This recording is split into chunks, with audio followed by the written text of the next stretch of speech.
സഹോദരിമാരാണ് കൂടുതൽ ഓൺലൈനിലുള്ളത്. ഇത്രയാദ്യം ആളുകളോട് എനിക്ക് പറയാനുള്ളത്, നിങ്ങൾ കുറെ രാത്രി ഉറക്കം ഒഴിച്ച് ഉറങ്ങാം, സുബൈ ഖളാ ആക്കുക. ഇത് ഒരിക്കലും നിങ്ങൾ ഉണ്ടാക്കരുത്. അത് ഇനി വയലായാലും പാടില്ല, ഉത്താറാത്തീബായാലും പാടില്ല, ഏത് മൗലൂദായാലും പാടില്ല. രാത്രി സമയം കുറെ നേരം ഇങ്ങനെ ഉറക്കം ഒഴിച്ചിട്ട് ഇങ്ങനെ കുത്തിരിക്ക. പിന്നെ മനുഷ്യന്മാരല്ലത്, പിന്നെ രാവിലെ ഉറങ്ങണ്ടേ, ഓൽക്ക് പിന്നെ വർക്കത്തും ഉണ്ടാവും. പിന്നെ ദത്ത കുറെ വാത് ഇട്ടിട്ട് കാര്യം. സുബൈന്റെ ശേഷം തീരെ ഉറങ്ങാൻ പാടില്ല. സുബൈന്റെ ശേഷം അങ്ങനെ ഉറങ്ങണമെന്നുണ്ടെങ്കിൽ സൂര്യ ഉദിച്ചിട്ടേ ഉറങ്ങാൻ പാടുള്ളൂ.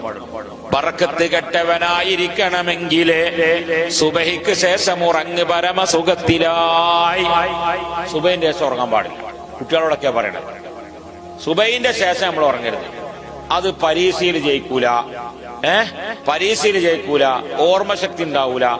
പിന്നെ നമ്മൾ ജോലിക്ക് പോയാൽ അതിൽ ബർക്കത്ത് ഉണ്ടാവൂല. ബർക്കത്ത് എന്ന് പറഞ്ഞ സാധനം നേരം പോലത്തെ വൈകുന്നേരം ആവോളത്തിന് അങ്ങനെ അധ്വാനിച്ചിട്ട് അത്